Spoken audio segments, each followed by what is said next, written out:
Or not. As ready as well. Ready or not, here we go. This lecture is a little more memorizing than critical thinking, but never stop critical thinking. Always try to connect one slide to the next. But we're pretty much going to go through what is a prokaryotic cell, specifically a bacterial cell. What makes up the cell wall? What other structures do they have? And what's their function? But before I go through cells and cell structures and functions, I think it's important to review macromolecules. I'm not going to test you on macromolecules for the exam, but you're going to see them come up. I say polysaccharide cell wall, you're like, what? What's a polysaccharide? What's peptidoglycan? What's peptide bonds? I told you yesterday, like peptidoglycan cell wall, make it part of your vocab. So let's go over macromolecules. And what am I talking about? I'm talking about carbs, proteins, lipids, nucleic acids. So we have our carbs, carbohydrates. We have simple carbohydrates, simple sugars, and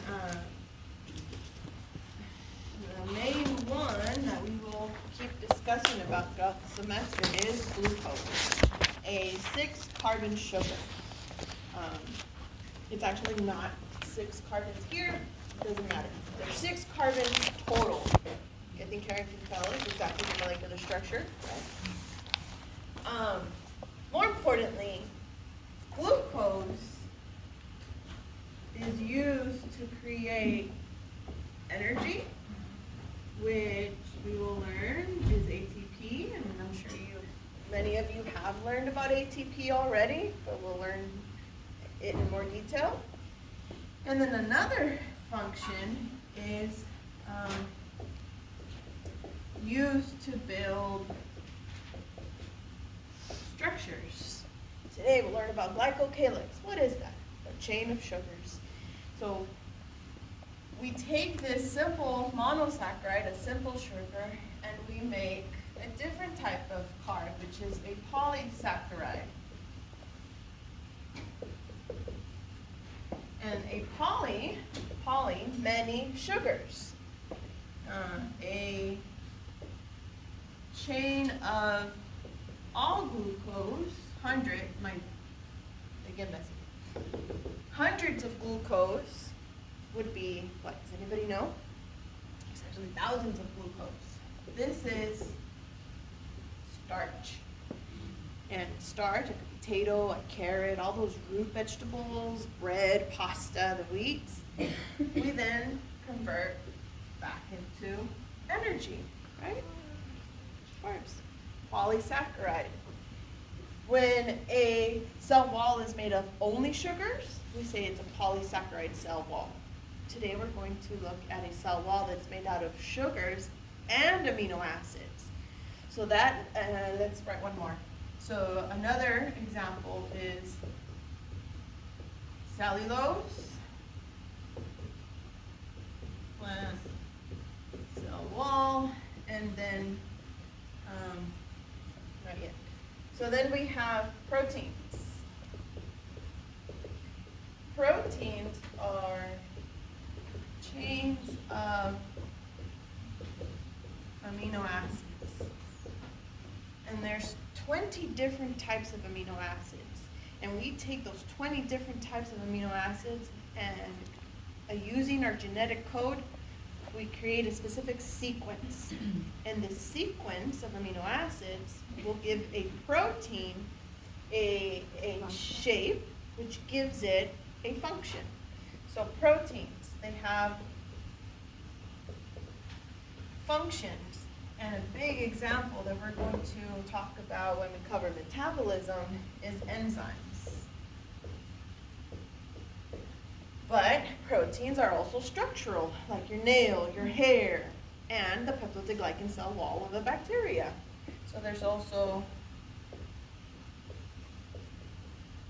structure.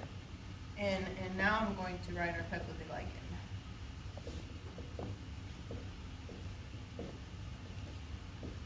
cell wall. So peptide from the peptide bonds between amino acids and glycan from the sugar. So one more piece of information. Between amino acids, if these balls here are amino acids, the bonds between those amino acids are peptide bonds. And that's where we get the name peptidoglycan cell wall. And then another molecule will be our lipids. And there's three types of lipids. So we have our triglycerides, which are our fats and oils. And mostly these triglycerides are going to be for energy storage. Even bacteria can store lipids. They don't get love handles like we do, but they can store it. We're going to learn today where they store it. And they're storing energy. Then we have sterols. And sterols are cholesterol and hormones. So hormones, that's more for us, but there is cholesterol in the cell membranes of one type of bacteria that doesn't have a cell wall, the only one. So I'll show you that. And then our third group of lipids is what? Phospholipids. Maybe the most, they're all important, but phospholipids make membranes. So today, when we talk about any membrane, we're talking about a phospholipid bilayer. Two layers of phospholipids coming together to make a barrier, controlling what can come in and out of a cell as one major function. And all cells, we're talking about microbes, and many microbes are one cell, and this one cell, what is it? It's cell membrane holding everything inside, and then with the cell wall for many of them. So membranes made of phospholipids. And then our fourth macromolecule, nucleic acids. And these nucleic acids make DNA, RNA, which we'll learn about different types of DNA. We'll learn about today the difference between DNA and bacteria and eukaryotes. And also,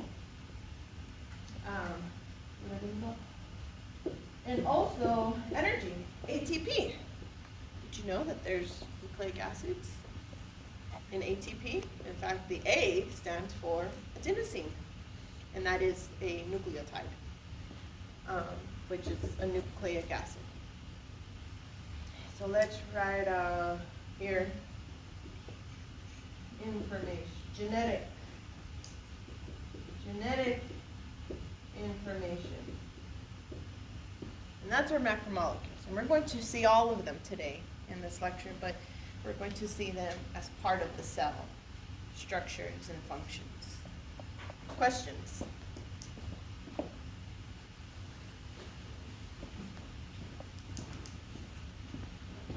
Here's your learning objectives. This is your study guide. Right? Compare and contrast prokaryotic versus eukaryotic. I say their cell structures, shapes, and arrangements, especially structures. You want to make a list of structures that are common in all cells, whether you are prokaryotic bacteria or eukaryotic. These structures are in all cells, right? And then you want to see what are some structures that are only found in bacteria. What are some structures that are only found in eukaryotic? So you can create one of those diagrams where you have, this is just one way.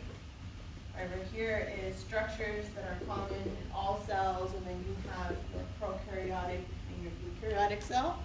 That's one way of organizing the information after class to review it, not just flashcards. Now, my preferred way, for me, my learning style would be to draw. I would advise you to draw the eukaryotic cell, draw the prokaryotic cell, draw a pro cell that has only the common traits, right?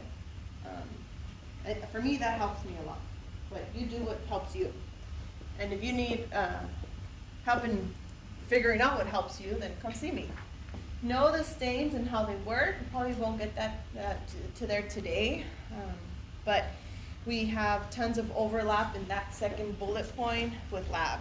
Starting next week, we'll start staining.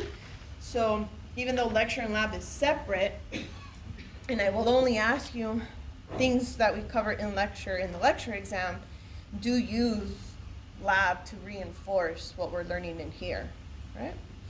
And then know the plasma membrane structure and function in detail. So we'll talk about especially movement across the plasma membrane.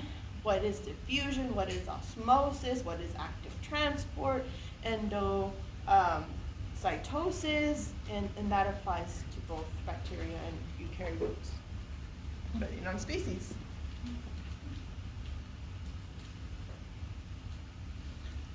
Just definition of the word. Prokaryote, a cell that does not have a nucleus. It says pre-nucleus there because those cells are older than eukaryotic cells. Before the nucleus came to be, there were prokaryotic cells. Now, what do we find inside the nucleus?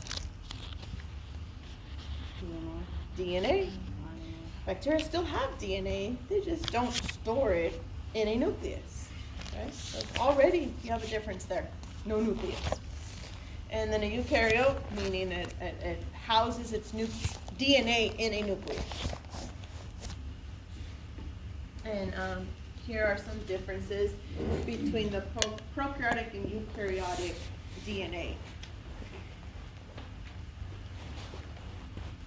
Here's my prokaryotic cell. They're not all rods. There's some cross-eyed or that, but I like to use a little rod oval shape. And then here is our eukaryotic cell, typically larger. The very first part, and let's just talk about the cell membrane because that's important, and I think it comes later.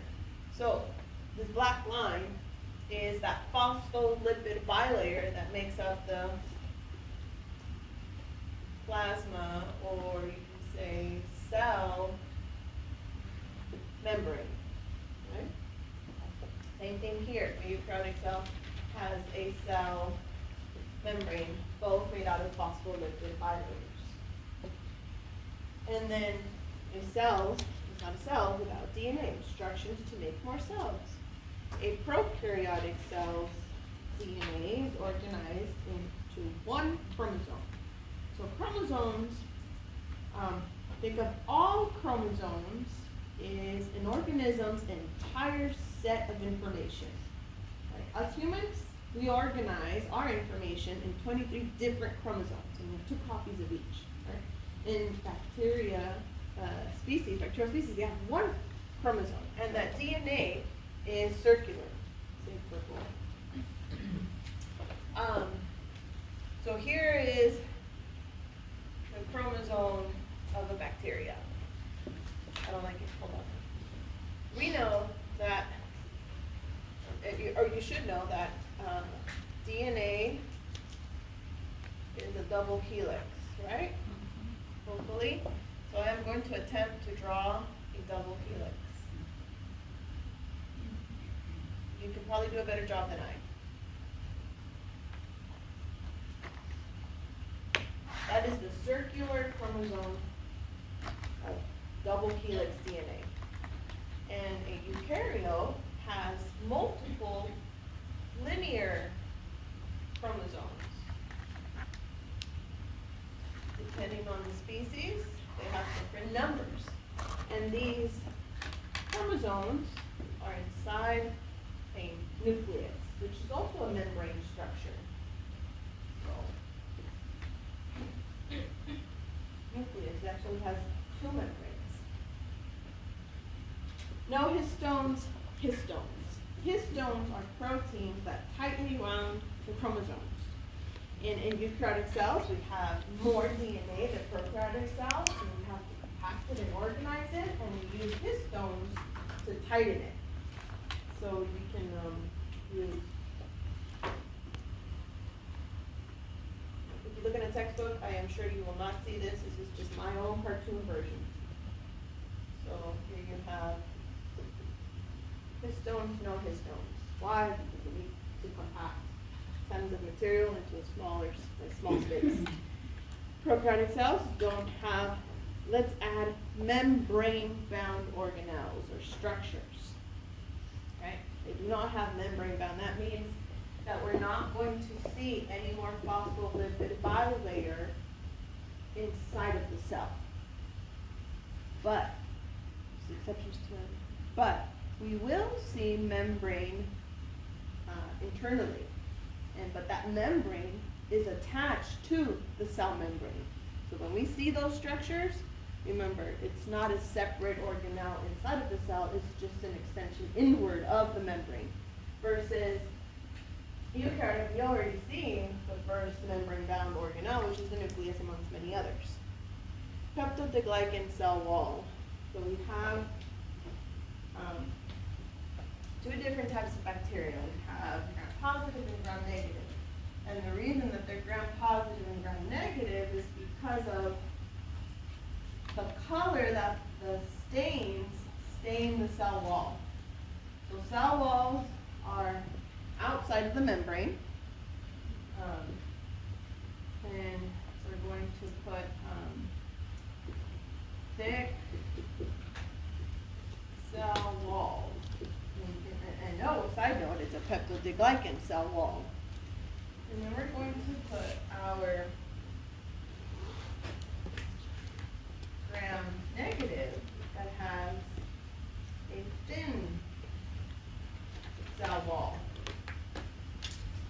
So not only are you comparing and contrasting between eukaryotic and prokaryotic, you are also comparing and contrasting the similarities and differences between a gram-positive thick cell wall bacteria and gram-negative thin cell wall bacteria. So we have our cell membrane.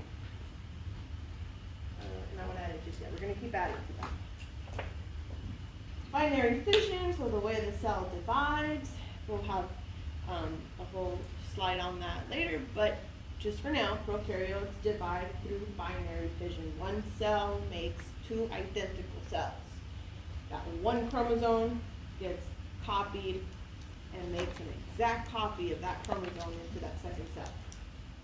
Versus eukaryotic cells, if you've ever covered mitosis, we also make identical cells, but the process is more complex because we have multiple chromosomes inside of a nucleus. So we'll have to break the nucleus, we'll have to pull apart the replicated chromosomes, and that's why we have mitotic spindles. I'll never focus too much more on that. There's a difference in division. More complex in eukaryotes because we have multiple chromosomes in a nucleus. In red are structures that you find in all bacteria, whether it's gram-positive, gram-negative, or it doesn't have a cell wall. There's some bacteria that don't have a cell wall, which is why it's not in red. So let's add. The pool of these cells is the cytoplasm. You might also see it called the cytosol. Same thing, water with other dissolved molecules. So we have cytoplasm. It's important to remember that these cells are filled with liquid, because that's one way that we're going to inhibit microbial growth, by making the liquid come out, right? Plasmolysis, we call it. Lysing the cell and causing the cytoplasm to come out. And then we have ribosomes, another one in red. The number 7DS will matter. So you have to remember that there's 7DS ribosomes. Let's add them a different color, not green. By the way, if you don't have different colored pencils, pens, markers, etc., get some. Okay? Get some. So you have ribosomes, and you many ribosomes. 70S ribosomes. And you don't have to use my colors, other than the purple and the red for the walls. You can use any other color that you want. And eukaryotic cells, I'm going to jump forward a little, also has ribosomes. But we have 80S ribosomes. And we'll talk about what that means, 70 and 80. For now, all cells have ribosomes. And let's talk about the function for a ribosome. Ribosome is where proteins are made. And all cells need protein. So it makes sense that all cells have ribosomes. Something that viruses do not have, which is why they're not considered living. They can't make their own protein. They have to hijack their host cell. What's another one? So we have the DNA, we have the membrane, we have the cytoplasm, we have the ribosomes. Plasma membrane is labeled twice. And then the other structures in black are found on some cells and not others, and we're going to go through them separately. And just to give you an idea of the size of average bacterial cells, they can be as small as 0.2 microns by 8 microns, and they can be as large as 50 microns, which is abnormally large. And you'll get an idea of what that means when you start seeing cells next week. They'll be like, where's the cell? It's those dots. What? The dots? Yes. And it's 1,000 times magnified. And those dots really are these cell shapes here. So the largest bacteria, when we do our unknown project, you'll be the lucky winner. So you just randomly selected that test tube that has the largest cell, and it's going to be a bacillus. Bacillus is the scientific term for rod shape. And there are many different species of bacteria that have rod shapes. For example, E. coli is a bacillus shape. But there's also a group of bacteria who fall under the genus Bacillus. So, and we're going to study many different bacillus species in lab. So it's the name of the shape, but also the name of a group of bacteria. Genus. Coccus, those spheres. A cell could be single, or it can be diplo, or it could be in clusters. So here we have a diplococci, 2 cells, and when we describe our unknown bacteria, you will be tested on correctly identifying them as single or diplo or staphylo. So how would you know? When you scan your slide, and the majority of them have that arrangement in that shape. And then we also have some spirals. So here, Spirillum, we're going to see how it has a flagella, an axial filament, and it moves in a corkscrew motion. We have spirochetes. Oh, no, I got that wrong. Spirochetes has the axial filament and moves in a corkscrew, and Spirillum has flagella at opposite ends, and it's going to swim like sperm. And then we have vibro, very uncommon. We don't see very many vibros, but we will learn species of both Spirillum and spirochete later. But most of what you'll see throughout the semester will be bacillus and cocci. Staphylococcus, it's in the name, right? And then there are others that have unusual shapes. This is from the book, and it says rectangular bacteria, but they also use that exact same image for archaea. So, remember, archaea is a prokaryotic cell. It is in extreme environments like thermophiles and pathogens, but we can have some star-shaped bacteria. Since I talked about the lucky one, let me talk about the unlucky individual. Some of you, I think 2 or 3, unfortunately, will select a species that is confused. It's not quite a bacillus, and it's not quite a coccus. They call it I think it's bacillococci. So it's this oval shape. But don't worry, I'll help you, and it'll be extremely small. So talking about irregular shapes, there are some that can be between a bacilli and a coccus. Not on this slide, so I wanted to mention it.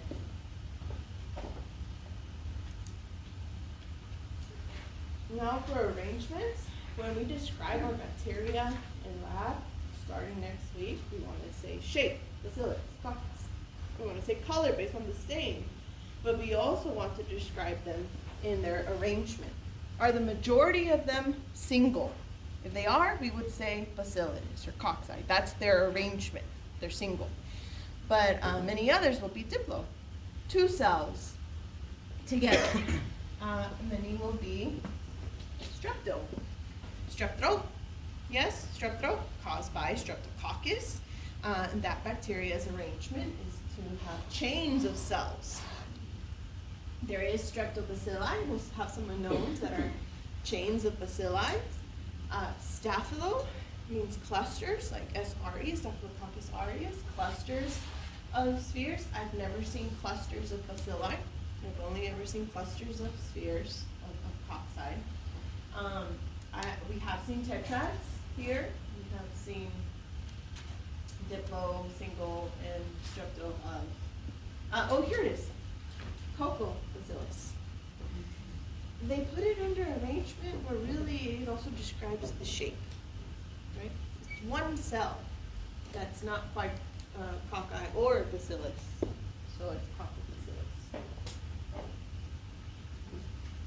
And here's a slide to remember what I said earlier about bacillus is a genus. Remember yesterday on the board, I gave you the human classification and the last 2 genus species. So anytime we see a name that starts with a capital and is italicized, you should automatically now know that that's a genus, a group of bacteria or a group of organisms that share similarities, and in this case the genus. And we will be learning about Bacillus thermophilus and Bacillus, that's the only one I remember, the hardest one, Cereus, Bacillus cereus, and many others in lab. It's going to be interesting. That can form spores. But the shape, bacillus, we should actually put it in lowercase. It doesn't have to be uppercase. It's just describing the rod shape. So what was it saying? A bacillus Is it genus? will always be a rod, but not all rods are bacillus genus.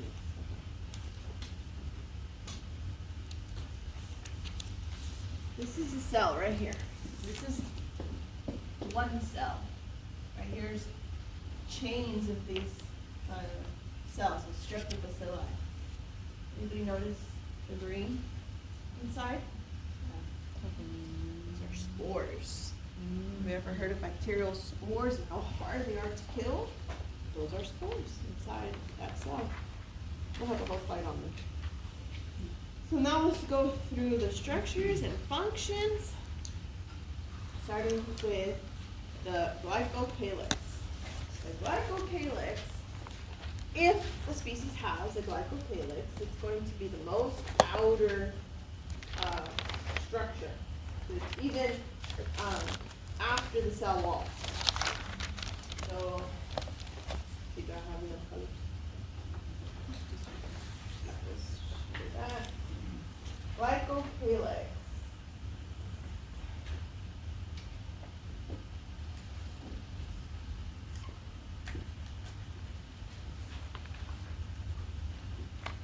Doing it in blue for me, light blue. Which macromolecule do you think the glycol is? Which macromolecule are we talking about? That says glycocalyx. I'll check my markers before the next lecture, I promise. Carbohydrates, polysaccharide. Now, this glycocalyx can have a organized, nice, rigid, neat organization, and that makes it a capsule. So glycocalyx could be a capsule for a certain species. And if this glycocalyx is not organized and it's loose, it's what forms slime layers.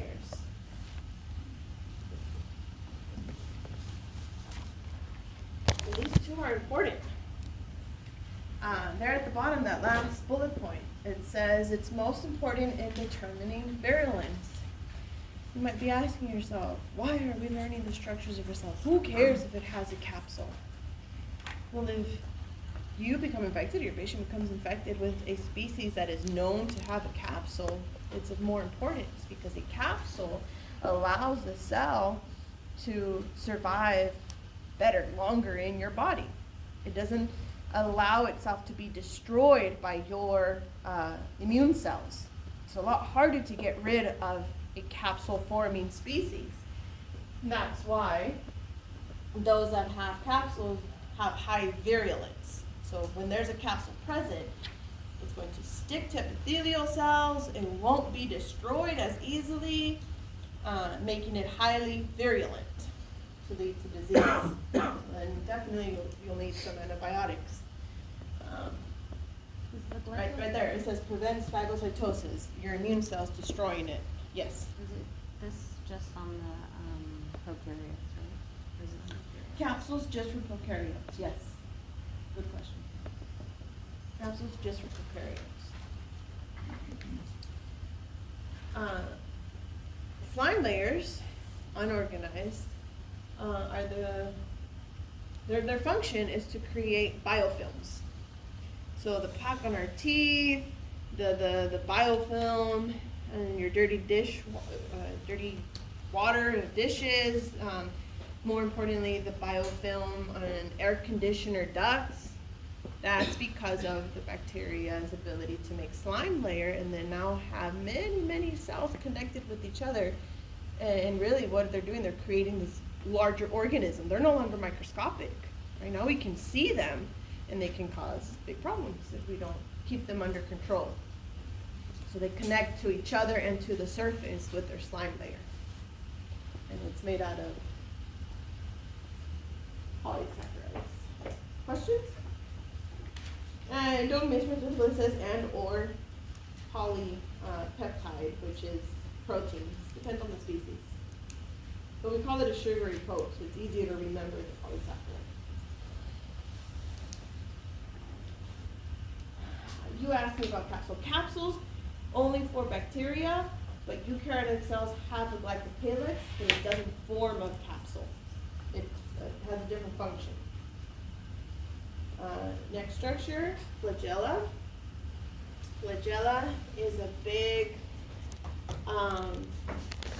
difference. The structure of the flagella, for those cells that have it, is something that's different in gram-negative and gram-positive. Let's start with gram-positive, which is this side here. Gram-positive, all flagella in prokaryotes is made out of flagellin. This is the name of the protein. So the difference between prokaryotic and eukaryotic, prokaryotic flagella is made out of flagellin. And it only rotates on that hook, so it can go clockwise or counterclockwise. It can't do like this other wavy motion like the sperm flagella can do, or eukaryotic flagella. So that's one difference between pro and eu, what it's made out of and the way it can move. Now, difference between gram-positive and gram-negative. The number of rings in a basal body, or how many basal bodies they have.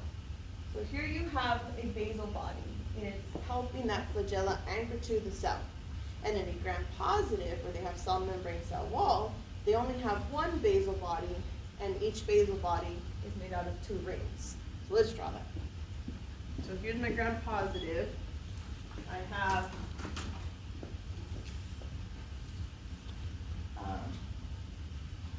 here's my cell membrane.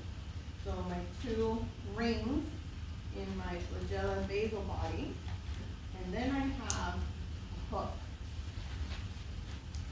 Oh, and that hook rod, and then the hook is exterior to the cell wall. Here's my two rings, it's making larger. Can you see that?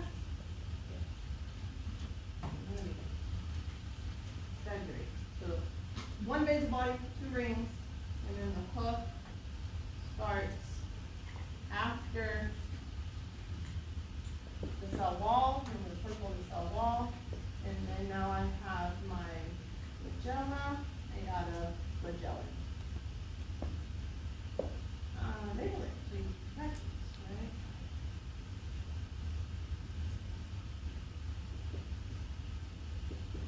Magellan filament, hook, basal body. And why would I redraw what's on the board?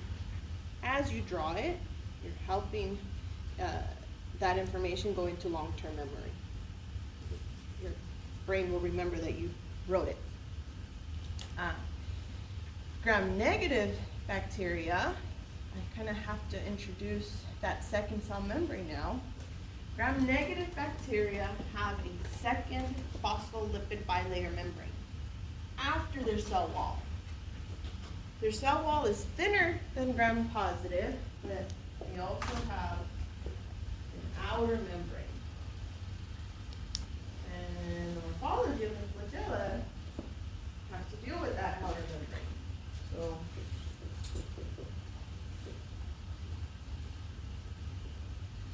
outer membrane. And because of this, they have two basal bodies. The first basal body is embedded the same within the inner membrane, just like the gram-positive. So there's my first basal body. And then they have a second basal body between the cell wall and the outer membrane. So this red line is my cell wall. So I have a second basal body there. Two basal bodies. And then I have my hook and filament. It's not looking good. It's like a horn. Hopefully your drawing's better.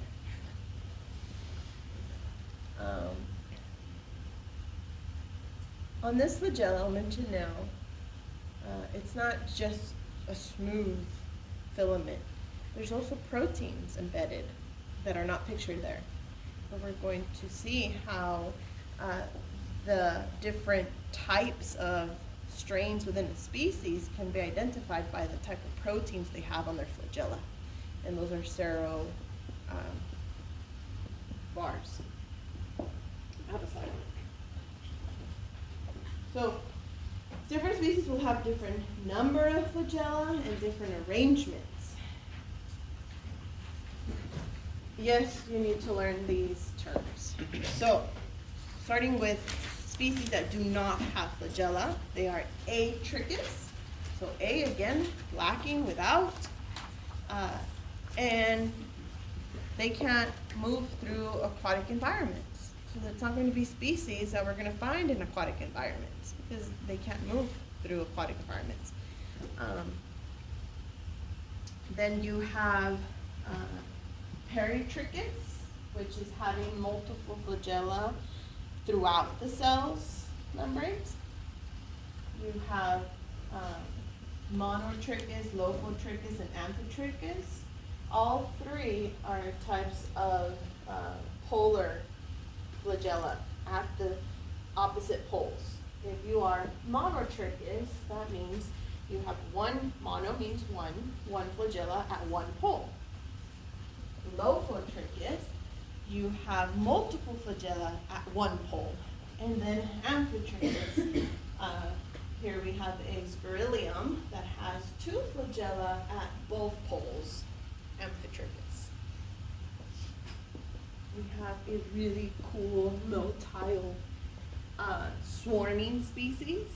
And when you do your unknown, you're going to create these really cool looking plates. And you'll see the swarming action. Swarming, they have flagella and they're moving fast, creating colonies with that swarming appearance. So why move? Why is movement important? Why do we care about flagella? If we're trying to decrease microbial growth, we might want to inhibit their motility, right? Desiccating that environment so that they can't get from one place to another. This is bacteria being able to move is why, that 5-second rule, maybe if it's a dry chip, but if it's a meatball, are you gonna pick up that meatball? No. Because the bacteria did not wait 5 seconds, and then the spaghetti sauce around the meatball is going to help it move quicker. But a chip, maybe. What are they doing? What are they using their flagella? Yes, to move, but why? To move towards or away from a stimulus. Let's focus our attention here. Phototaxis, their ability to move towards or away from light. Photo, light. We have bacteria there that are photosynthetic, so they would want to move towards light because they need light to create sugars. They're photosynthetic. Chemotaxis. Let's talk about positive chemotaxis first. What would be a chemochemical moving towards a chemical would be positive chemotaxis. What would be a reason to want to move towards a chemical? Any idea? Supplementation. Food, right? Moving towards sugar, moving towards a specific type of nutrient, right? If I'm presented with sucrose and lactose, two different types of sugars, well, you don't know yet, but you could get more energy from sucrose than lactose. I would want to move towards that chemical. What were you going to say? That's a nutrient. Nutrients. Okay, so moving towards nutrients. Yes, exactly. What would be a reason to want to move away from a chemical? Toxins from another competitor, another bacterial species that's competing, or maybe a fungus like penicillium. All right, so I'm tying it into what we've learned already. A fungal species, penicillium, produces penicillin, which is an antibiotic. Well, why does this fungus produce this antibiotic? It's not for us. No, let me start making humans drugs. No. Why? To compete. Compete for territory, compete for resources. So a bacterial species would want the ability to move away from those toxins, right? Sometimes in this class, you have to think of yourself as the microbe. Put yourself in the microbe's shoes to really understand. And then here's what I mentioned earlier, how the flagella has proteins embedded within that protein, the flagellin. And we call these H antigens. And depending on the H antigens, we classify the different strains of the same species as serovars. So serotypes was having different proteins in what structure? Rebecca Lansfield discovered serovars or described serovars because she studied the different proteins that are part of a bacteria's cell wall, right? But if we are describing different strains due to H antigens, proteins in the flagella, now we're describing different serovars. Serotypes, cell wall, serovars, flagella. Why is this important? Because here we have an E. coli that can cause extreme damage to us, right? We're going to be working with E. coli in the lab. Do you think that we gave you O157H7? No. I wouldn't give you that serovar. There's going to be accidents in lab, so we are working with a less virulent, less pathogenic E. coli species. It's still E. coli.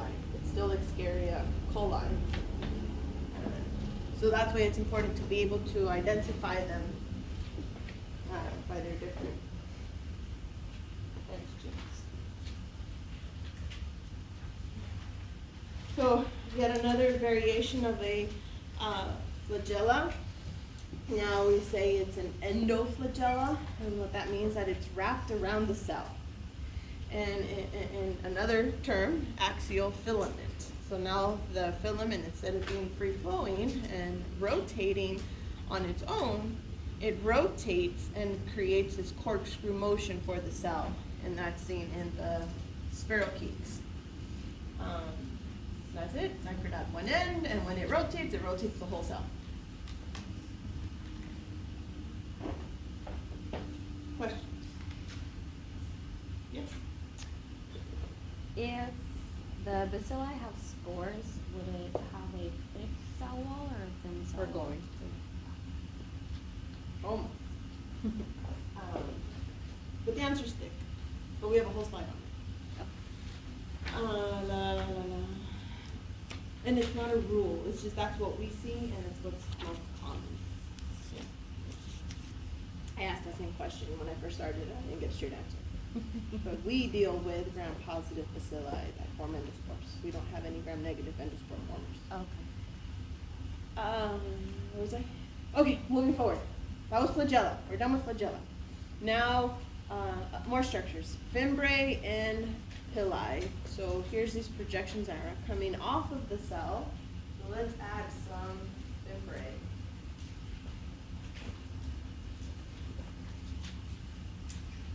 And we're not learning where they're attached to. We're just adding fimbriae. There's one little section that has fimbriae. More importantly is the function of fimbriae. What do you think it's going to do? Well, it's on the board, but allowing for attachment. And attachment to what? And now we're thinking of those cells inside of us, and to our epithelial tissue, to our mucous membranes, increase in virulence, right? If they can anchor real tight into our mucous membranes, it's going to be harder to remove. So that's it for fimbriae. Pili, not only for attachment. Yes, pili can also help in attachment. And yes, pili can also help a bacterial cell move. But more importantly is this first bullet point. I shouldn't have those folded anymore.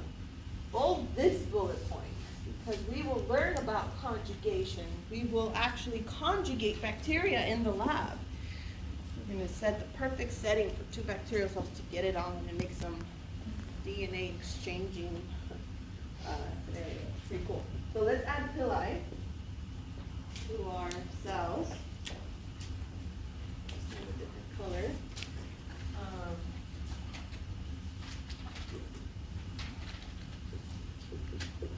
So pili used to exchange DNA.